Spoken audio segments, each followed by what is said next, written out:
Kamakoti originals அன்பர்களுக்கு இந்த குரியக்கோஸ் ரங்காவின் பணிவான நமஸ்காரங்கள். இன்றைக்கி நம்ம எடுத்துகிட்டு இருக்க டாபிக் நரிக்குறவனின் கனவில் அவனை காப்பாற்றிய மகாபெரியார். அதான்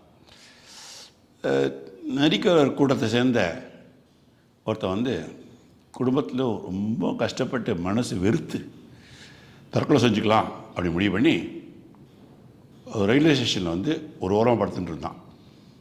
அடுத்த ட்ரெயின் வரும்போது தண்டவாளத்தில் விழுந்துடலாம் அப்படிங்கிறது அவனுடைய எண்ணம். படுத்தவன் தூங்கிட்டான். அப்போ அவனோட கனவு போல் ஒரு தோற்றம். யாரோ ஒரு சாமியார் தோன்றி, நீ சாக வேண்டாம், என்னை பாரு, நான் உனக்கு அமைதியை தரேன் அப்படி சொல்ல திடுக்கிட்டு டக்குன்னு முடிச்சுட்டான். உடம்புலாம் ஒரு மாதிரி உணர்ச்சி, அவனுக்கு புத்துணர்ச்சி.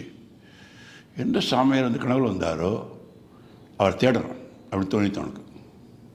உடனே தன் கையில் பல நாளாக போட்டிருந்த ஒரே ஒரு தங்க மோதிரம் அதை விற்று காசாக பண்ணினான்.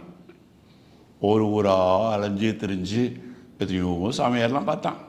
ஆனால் கனவுல அவர் இல்லை, இவர் இல்லை அப்படின்னு திருப்பி பார்ப்பான். இவர் இல்லை, அலைஞ்சு அலைஞ்சு அலைஞ்சு கிடைக்கவே இல்லை. ரொம்ப வாடி போயிடான்.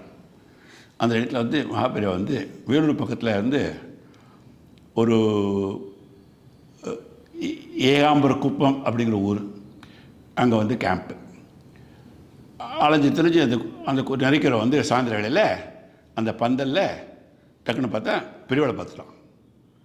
ஓ சாமி, இந்த சாமி தான், நீ வர சொன்னே சாமி, பெரியவா சாமி கத்தினான். பெரியவா அந்த ராஜமாமாவை கூப்பிட்டு அந்த ஆளை விசாரித்து, ஆகாரம் ஏதாவது கொடு, நாளைக்கு காத்தால நான் அவனை பார்க்குறேன் அப்படின்னா.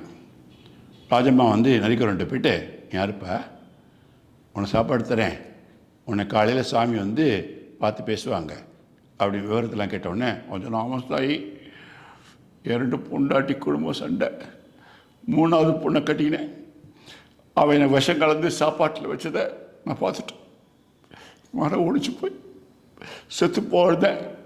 அப்போ இந்த சாமியார் கனவுல என்ன பாரு அப்படி சொன்னார் அப்படின்னா. மறுநாள் காலத்தால் பெரியவா அந்த வெளில வந்தார்.